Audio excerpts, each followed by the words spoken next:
Hey, souls and spirits out there, welcome back or welcome to this sacred space where we explore the mysteries of the cosmos together. Today is another episode on our journey of the Hermetic Principles. Whether you're listening while driving, or making dinner, or walking in nature, or just hanging out with me, I'm grateful you have chosen to spend this time with me exploring one of the oldest and most influential spiritual philosophies there is, or at least there is to me. Today, we're diving into one of the most fascinating concepts in esoteric philosophy, the principle of vibration. And its famous statement from the Kabbalion reads, "Nothing rests, everything moves, everything vibrates." And at first glance, it might sound like a poetic way of saying that the universe is always changing, which it is. But when we begin to unpack this kind of idea, we discover something far deeper. This principle teaches us that every thought, every emotion, every object, every person, every star, every atom, every grain of sand, every spiritual being, everything is in existence, is in motion. Nothing is ever truly still. To our eyes, a stone appears perfectly still. A mountain appears unmoving. Even your own body feels solid. If you're just standing still, like you're just still, like that's just what we're taught. That's what we think. Yet if we zoom in into like a microscopic level, we find something very incredible. Atoms are constantly moving. Electrons orbit the nuclei. Energy just kind of fluctuates endlessly. Modern physics confirms what Hermetic philosophy taught thousands of years ago. Matter is not actually solid. Even though feel pretty solid, we're not actually solid. It is organized energy. The Hermeticists, I'll say, expressed this differently, however. Instead of saying everything is made up of energy, they may have said everything vibrates. Different rates of vibration create different forms. Slow vibration appears dense. Fast vibration appears really subtle. The physical world exists kind of on one range, and thought exists on another.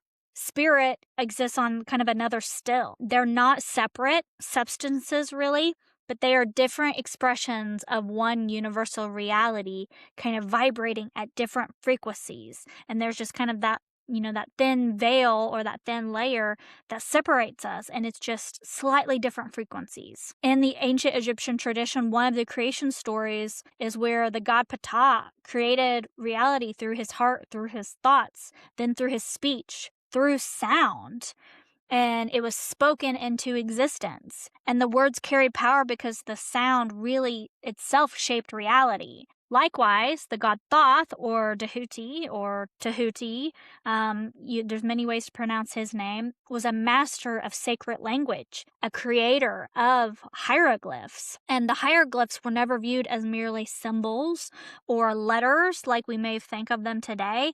They were living forces. And if you've ever been in one of those sacred temples, one of those places where they were etched into being, they just feel alive. They feel like they're going to jump off the wall. You're not supposed to, you shouldn't, and I'll say you shouldn't touch them because the oils on your hands deteriorates them. But every time I'm there, I get as close as possible and I just run my hands over them.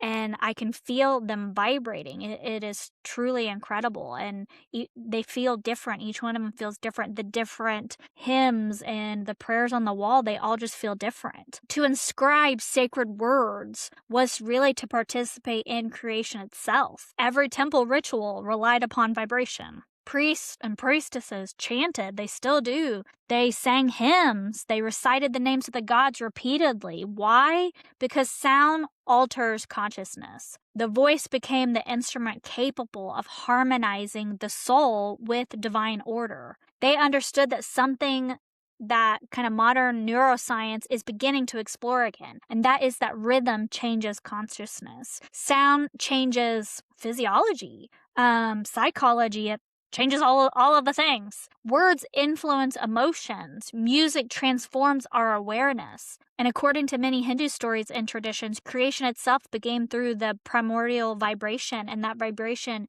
is really symbolized by one sacred symbol, Om, or rather, it being a word, Om is considered the original vibration from which all creation unfolds. Like the very first sound, the Om, and that's why it's chanted like this. When practitioners chant Om, they are not merely repeating a word or the sound.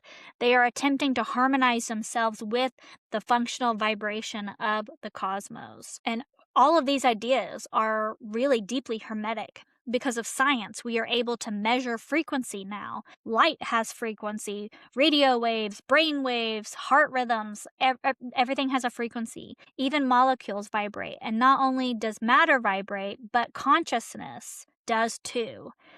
And notice how different emotions feel. Joy feels expansive. Fear feels kind of constricted. Love feels very open. Anger feels very intense. Grief feels heavy. Hermeticists would say these are different vibrational states of being, and they are simply different frequencies of consciousness. And have you ever walked into the room after a bunch of people may have been arguing, like some very intense thing happened in there? You walk in and no one is saying anything. Maybe they're all not looking at each other or whatever. It's dead silent in there, but you can feel the anger in the air. Or perhaps you've entered into someone's home where laughter and warmth and happiness just seems to radiate from every corner, every wall. This is something called resonance. Vibrations kind of influence one another, like tuning forks. If you have tuning forks, if you strike one and there's another one nearby, it also begins to vibrate. Humans often do the same thing. We resonate with those around us.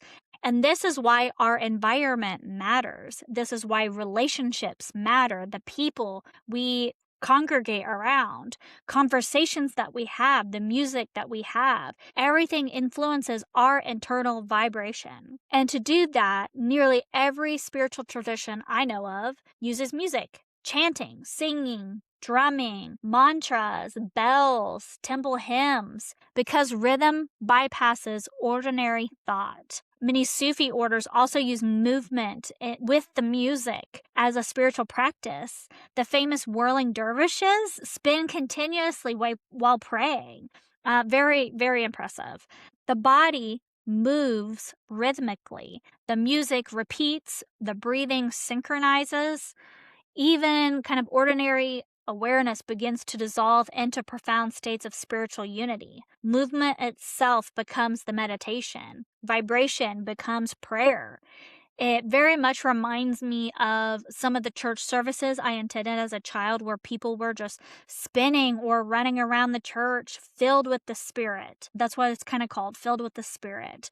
And what I kind of think of now as a spiritual kind of ecstasy, they are just filled with this different kind of vibration. Music that we hear, it reorganizes the nervous system. In some mythical traditions out there, they say that creation unfolded through divine song. Certain songs you hear, they energize us. Others may calm us. Others bring us to tears. Sound becomes a bridge between the body and the spirit. And sound can raise our vibration. And that action to raise our vibration, I feel like it's talked about quite a bit nowadays. But what does it actually mean? Raising our vibration isn't pretending to be happy.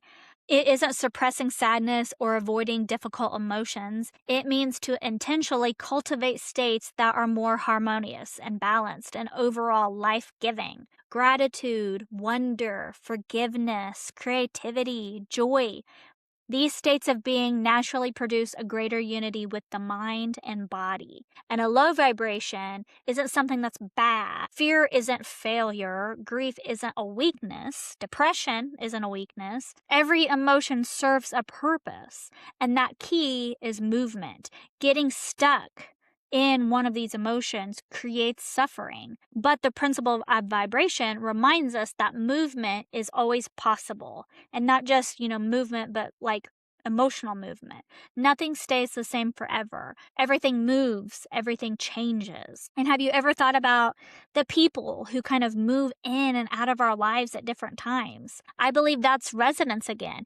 People often attract others with similar internal vibrational states. We draw people to us. Energy invites matching energy. In natural law terms, we call it the law of attraction, which falls under the principle of vibration. As a spiritualist myself, we also believe our spirit guides choose to become our spirit guides because of this law. Like attracts like. And today, or maybe later, I want you to do an exercise if you so choose. I want you to close your eyes. Take a few slow, deep breaths in and out, and notice your emotional state. Without judgment, simply observe yourself, how you're feeling right now emotionally. Then ask yourself, what would move me one step towards more harmony? Just a single step. What would help your emotional state right now? Is it sunlight? Is it a drink of water? Maybe it's a moment of silence. Maybe it's forgiveness, to forgive yourself for something that just happened or someone else. Maybe it's just rest. I just need a moment to rest. Maybe it's calling someone you love to talk to them. These small things, these small movements shift things, and those shifts accumulate. You could also start keeping things in that journal that we've talked a lot about what lifts your energy or what drains it, what music changes your mood, what part of your environment nourishes you. You'll notice the patterns that really begin to appear. And awareness helps bring about those choices and those changes. And before we end today, I would like you to do one more little exercise. Just take one slow, deep breath in and out. And imagine your entire body gently glowing with this warm golden light. Feel your heartbeat. Notice your breathing pattern. Imagine every cell quietly humming with life. You are vibration. You are in constant movement. You are part of an infinitely living universe. The stars vibrate, the earth vibrates. The atoms that make you, you vibrate. Consciousness itself is moving in these beautiful rhythms.